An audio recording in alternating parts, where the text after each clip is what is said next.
মধ্যে জাহান্নামের বিছানাটা বিছাইয়া দাও। সাথে সাথে কবরের মধ্যে জাহান্নামের বিছানাটা দেওয়া হবে। আল্লাহ পাক বলবে এখনই জাহান্নামের সাথে রাস্তা বানাইয়া দাও।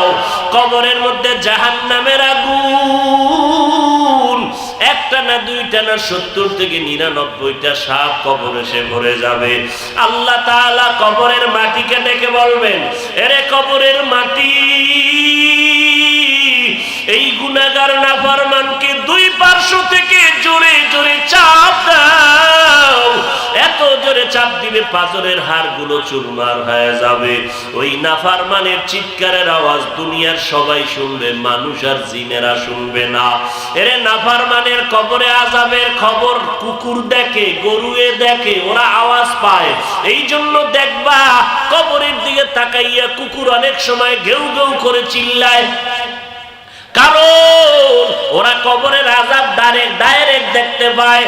ভিন্ন পশুরা কবরের আযাব দেখতে পায়। একটা বেনামাজির লাশ যখন কবরে দাফন করলো, পাশে ছিল গরুর গোয়াল ঘর। রাতের বেলা দাফন করে সবাই ঘরে চলে গেল। সকাল বেলা দেখে গরু একটাও গোয়াল ঘরের মধ্যে নাই। একটা গরু জায়গায় মরে গেছে, কিছু গরু রশি ছিঁড়িয়া ফালায় গেছে। কারণ কবরের আযাব এত মারাত্মক আযাব। মদিনার নবী বলেন, এই কবরের আযাবের কথা স্মরণ হলে আমি মুহাম্মদ পাগলের মতো হয়ে যাই। ওরে কবরের আযাব, নবী বলেন দুনিয়ার মানুষ যদি একবার দেখতো, জীবনে সংসার করতে পারতো না, আরামে খাইতেও পারতো না রে বাবা। নবীর সাহাবী ওসমান রাদিয়াল্লাহু তাআলা আনহু কবরের কিনারা দিয়া যখন যাইতেন, হাউমাউ করে চিল্লায়া কাঁদতেন। সাহাবায়ে কেরামরা বলতেন, কবর দেখলে আপনি এত কেন কাঁদেন?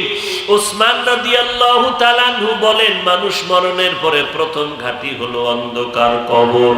এই কবরে গিয়া যদি আমি ওসমান ধরা পড়ে যাই, ওই কবরে জাহান্নামের আগুন সইতে পারবো না। ও যুবক, আল্লাহর নবী বলেন, জাহান্নামের কথা যদি কানে আসে, 2 ফোঁটা চোখের পানি ছেড়ে তওবা করো, আল্লাহর কাছে ক্ষমা চাও। জাহান্নামের গরম সহ্য করার শক্তি কারো নাই। এরে আল্লাহর বান্দারা, কোরআন সত্য, হাদিস সত্য, মিথ্যা মনে করিও না রে বাবা। যদি সত্য না হইতো, নবীরা পর্যন্ত কেন কবরের কথা স্মরণ করে কাঁদলেন? সাহাবায়ে কেরাম কেন কাঁদলেন? এদের তো আমল কম ছিল না।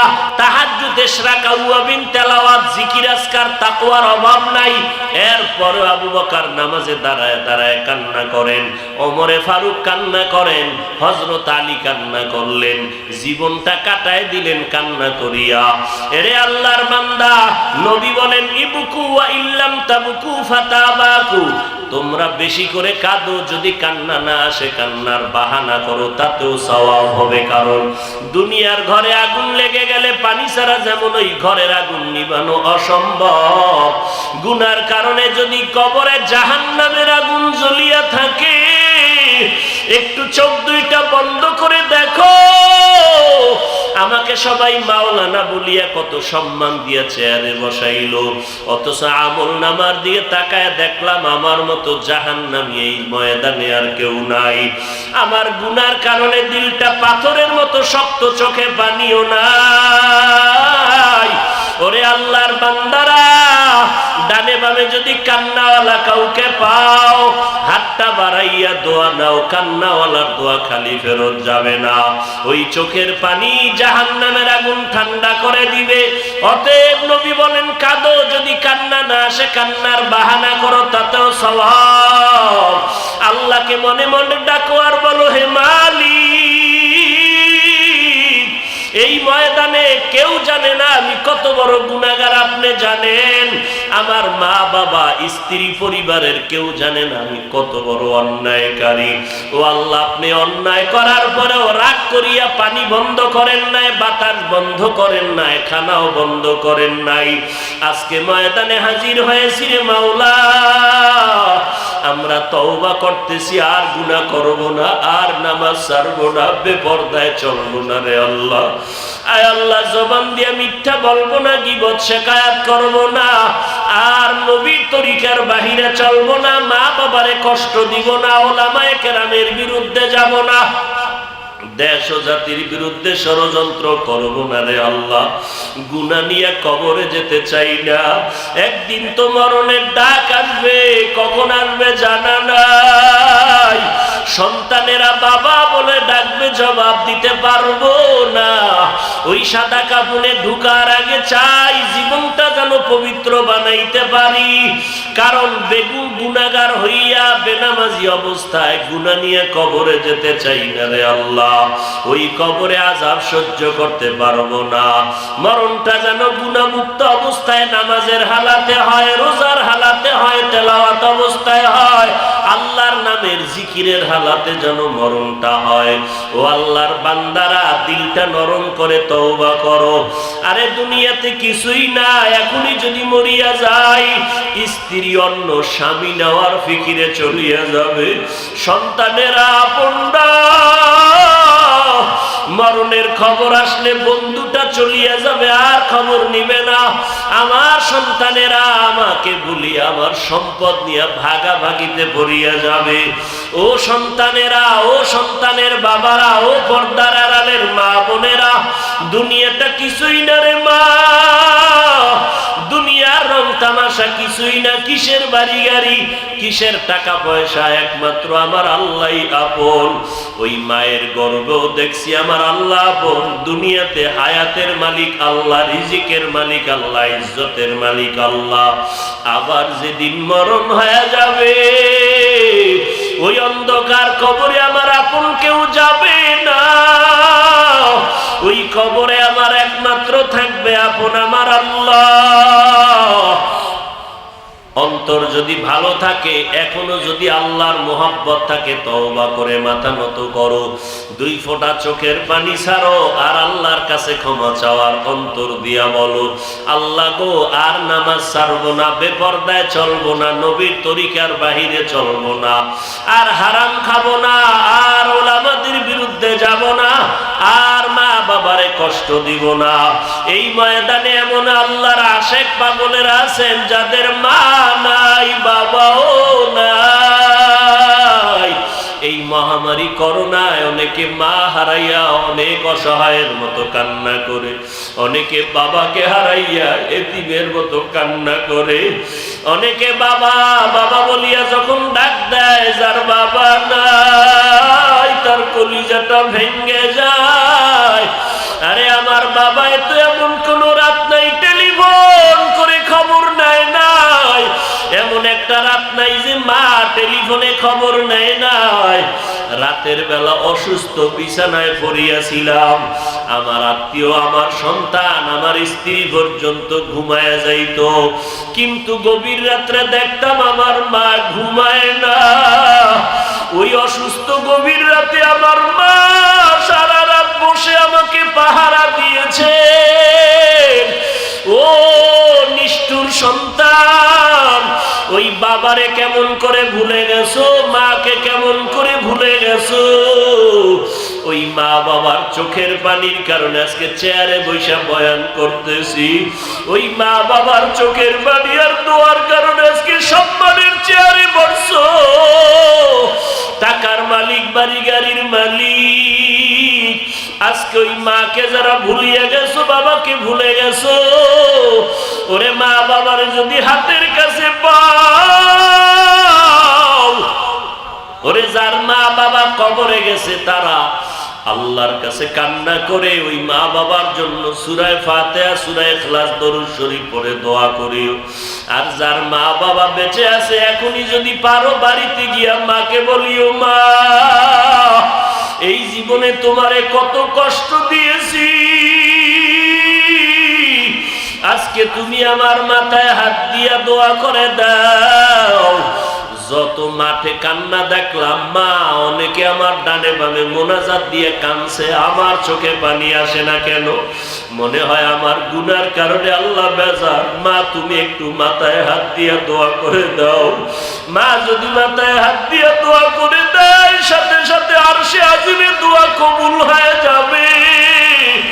ও সন্তান, ওই মাকে আর কষ্ট দিও না।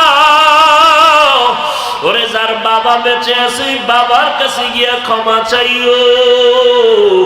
এই ময়দানেও যদি বাবা থাকে বাবার কাছে গিয়া মাপ চাও। বাবায় যদি মাথায় হাত দিয়া দোয়া করিয়া দেয়, সাথে সাথে ওই বাবার দোয়া আরশে কবুল হয়ে যাবে। ওরে বাবারে যদি পাশে পাও, ওই বাবার কাছে বাবা বলিয়া ডাকো আর বলো, বাবা তুমি আমাকে মাফ করে দাও। বাবায় যদি দোয়া করে দেয়, তোমাকে আল্লাহ পাক ওলি না বানাইয়া ফিরাইয়া দিবেন না। এরে আল্লাহর বান্দা, ওরে কপাল যদি খুলতে চাও, ডানে বামে দেখো বাবা কই। যদি বাবারে না পাও, ওরে চাচাও যদি থাকে, চাচার গায়ের থেকে বাবার ঘেরান পাওয়া যায়, ওই চাচার কাছে গিয়া দোয়া চাও। ওই চাচায় যদি দোয়া করে দেয়, আল্লাহ পাক বৃথা ফিরাইয়া দিবেন না। যদি আপন কেউ না থাকে, সাদা দাড়িওয়ালা মুরব্বীরাও যদি থাকে, পারলে হাতটা বাড়াইয়া দোয়া নিও, কারণ দাড়িওয়ালাদের দোয়া খালি ফেরত যাবে না। আর নিজেকে আল্লাহর কাছে বিলীন করে বলো, মোহাব্বতে বিনয়ী হইয়া বলো, আল্লাহ কান্নাওয়ালা চক্ষু দাও, তওবা করলাম, আর গুনার কাছেও যাব না, আর নামাজ ছাড়ব না। আয় আল্লাহ, কুদরতের নজর দিয়ে দেখে এই ময়দানে আপনার গোলামেরা কি চায়। আমরা তওবার নিয়ত করেছি, আর গুনার কাছেও যাব না। মেহেরবানি করে আমাদের তওবা কবুল করে নেন। আয় আল্লাহ, যারা তওবা করতে পারে না, নসিব করে দেন। আপনার খাস বান্দার বরকতে আমাদের সবাইকে মাফ করে দেন আল্লাহ। আমরা আল্লাহর কাছে বিনয়ের সাথে দোয়া করি, আল্লাহ আপনার গোলাম হওয়ার, নবীর আশিক হওয়ার তৌফিক দান করেন, আমিন। আলহামদুলিল্লাহি রাব্বিল আলামিন, ওয়াসসালাতু ওয়াসসালামু আলা সাইয়্যিদিল আমবিয়াই ওয়াল মুরসালিন ওয়া আলা আলিহি ওয়া আসহাবিহি আজমাইন। ইয়া আরহামার রাহিমিন, ইয়া আরহামার রাহিমিন, ইয়া আরহামার রাহিমিন। রব্বিরহামহুমা কামা রব্বায়ানি সগীরা। আল্লাহুম্মা ইন্না নাউযু বিকা মিনাল বারাসি ওয়াল জুনুনি ওয়াল জুযামি ওয়া সাইয়্যিল আসকাম। দয়ার মালিক, কুদরতের নজর দিয়ে দেখেন ওলামায়ে কেরাম, মুরব্বী, হাজী সাহেব, ব্যবসায়ী, চাকরিজীবী, ছাত্র ভাই, যুবকেরা, পর্দার আড়ালের মা বোনেরা, আপনার দরওয়াজায় হাত তুলেছেন। আমরা সবাই জাহান্নামের আসামি। দুনিয়াতে যেদিন আসছিলাম কত পবিত্র, মা বাবা কত আদর করেছিলেন, সেই পবিত্র জীবনটাকে শয়তানের ধোকায় ভরে গুনাহ করিয়া নাপাক করে ফেলেছি। গুনার কারণে আমার হাত নাপাক, আমার জিহ্বা নাপাক, আমার চোখ নাপাক, আমার অন্তর নাপাক। এই গুনাহ নিয়ে কবরে যেতে চাই না রে আল্লাহ। একটা সেকেন্ডের আযাব সহ্য করতে পারবো না। দুনিয়াতে মশার কামড় সইতে পারি না, কবরে গিয়া মাটির চাপ কেমন করে সহ্য করবো রে আল্লাহ। ও আল্লাহ, আপনি তো রহমান, আপনি তো গফফার, আমরা তো আপনার আদরের নবীর উম্মত। আপনি যদি আমাদের গুনাহ মাফ না করেন, রহমান নামটা কার জন্য আপনি রাখছেন রে আল্লাহ? আপনি যদি আমাদের ক্ষমা না করেন, গফফার নামটা আপনি কার জন্য আলাদা করে রাখলেন? আমরা তো আপনার দরজায় বিনয়ের সাথে তওবার নিয়ত করে ফেললাম। আয় আল্লাহ, খালি ফিরাইয়া দিলে কি আপনার কোনো লাভ হবে রে আল্লাহ? এইটা গিয়া দাঁড়াই নাই, আপনার কুদরতের দরজায় দাঁড়াইলাম। গুনাহগার বলিয়া ফিরাইয়া দিয়েন না রে আল্লাহ। আমরা তওবা করলাম, আর গুনার কাছেও যাব না। আয় আল্লাহ, মেহেরবানি মেহরবানি করে আমাদের মাফ করে দেন, সারা দুনিয়াবাসীকে মাফ করে দেন, মা বোনদের মাফ করে দেন, পর্দা নিশি আবেদা বানাইয়া দেন। ও পর্দার আড়ালের মা, কয়দিন আর দুনিয়ার আরামায়েশে জীবনটা কাটাইবারে মা, মরণের ঘন্টায় যখন আওয়াজ হয়ে যাবে, মসজিদের মাইকে এলান হয়ে যাবে, মসজিদের খাটিয়া তোমার ঘরের সামনে এসে যখন অপেক্ষা করবে, বলবে লাশটারে তাড়াতাড়ি নামাইয়া দাও, তোমার বাচ্চাগুলো মা মা বলে চিৎকার দিবে। ওরে মা, তোমার জবানে কোনো আওয়াজ আর হবে না। আজকে তুমি দেখো তোমার বাড়ি গাড়ি টাকা পয়সার অভাব নাই, মরণকালে তোমার 5টা সাদা কাফন ছাড়া আর কিছুই সঙ্গে যাবে না। তোমার স্বামী আর একটা বিবাহের জন্য পাগল হয়ে যাবে।